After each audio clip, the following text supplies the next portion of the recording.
Um, Great. So I think that Kieran and Anna kind of got into the science of what's behind the SLO index. So that's our name. That's Yamana's name for the tool.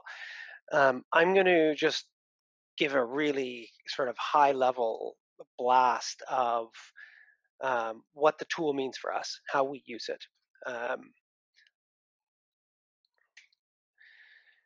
So this is where we operate in the three jurisdictions that we have rolled it out in are Jacobina in Bahia, Cerro Moro, which is in Patagonia, southern Argentina, and Minera Florida, which is in close to Santiago in Chile. We don't apply it at our El Peñon mine because it's in the Atacama Desert, and so these are the three questions that I am going to attempt to briefly answer. So why do we use this tool? What does it give us, and what's changed for us over the span of the last year or two since we've been applying it? So starting with the first question, why we use this tool. Interestingly enough, Kieran in his presentation referred to this report that Ernst and Young produces on an annual basis. And for the last 10 years, social license to operate has been either the number one or the top within the top five risks to mining. But I would ask you, as people who work in this space, do you know how you measure it? We say it's the most important thing, but do you know how to measure that risk? And do you feel like it is the most important risk at the operations that you work at? I think most of us would say no. That's certainly not the way it feels on the ground. So we say it's important, but we don't know how to measure it. And that was the big challenge that we faced. And past performance measures included things like how many stakeholder meetings you had, or the number of grievances that you registered, or your ability to close out the grievances, or the number of incidents, which was always a telling one. But again, I would ask the question: what does that tell you about the risk level or your performance as a company against that risk? Those tell you nothing. And now, the one exception to that may be the number of incidents, but for most operations, you you may go 5 years or 10 years or never have an incident. That doesn't mean that you don't have a risk.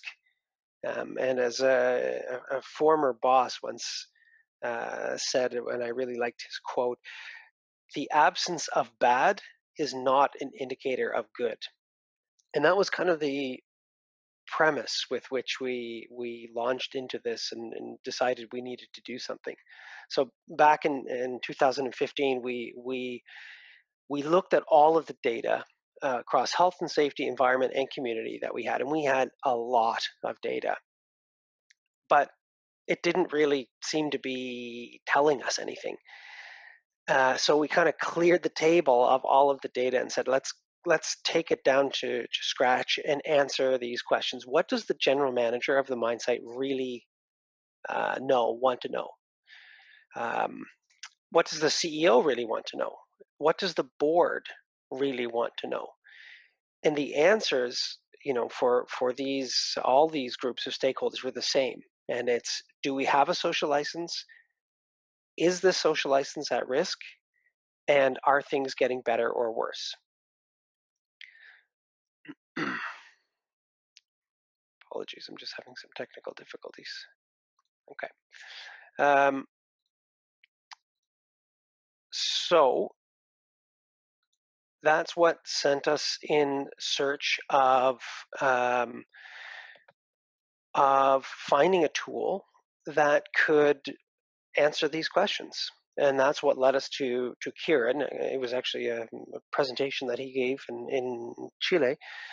And at that time, it was CSIRO and now Vaconic.